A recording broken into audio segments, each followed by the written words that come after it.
Жапония өзге батыс елдерінен өзінің дәстүрі мен наным-сенімдері арқылы ерекшеленеді. Мұндай ерекшеліктер кәсіпкерлікке де әсерін тигізетіні сөзсіз.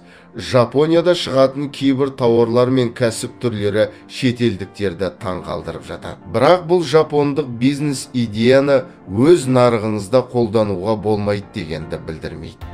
Жапонияда танымал кәсіп түрлерін назарыңызға ұсынады. Осаки компаниясы әдеттегі қоңыр түсті шоколадтан бөлек әртүрлі түстегі десерттерді ұсынған. Олар бұл үшін түссіз шоколадты пайдаланады. Жасыл түске бояу үшін матча шайын қосады, ал мүк жидек арқылы шоколад қызыл түске боялады. Үгітілген батат шоколадқа күлгін реңк береді. Мұндай шоколадтардың ғаламтор дүкендеріндегі бағасы 100 000 теңгеден басталады. Салмағы мен көлемі санына қарай баға өсе түседі. Жапония кәсіпкерлері өз тауарларын сату үшін ауыл шаруашылығында да түрлі әдістерді қолданады. Солардың бірі 4 бұрышты қарбыз. Мұның бірнеше артықшылықтары бар. Біріншіден, тұтынушы назарын бірден аударады.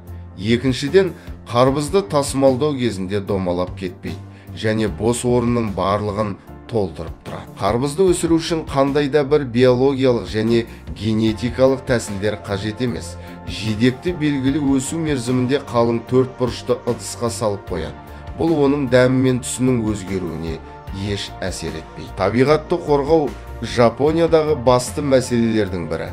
Сол себепті ірі компаниялар өз аттарын жақсы жағынан шығару үшін өсімдіктен жасалған қабырғаларды қолданып жатады. Құрылымы қарапайым. Темірден жасалған қаңқаға өсімдік егетін ыдыстарды орнатады. Бұған қосымша өсімдіктерді автоматты түрде суаратын құрылғыны да орнатуға болады. Мұндай табиғи қабырғалар тек бөлмені сәндеп қана қоймайды, ол ауаны тазартып, адамдардың көңіл күйін көтереді.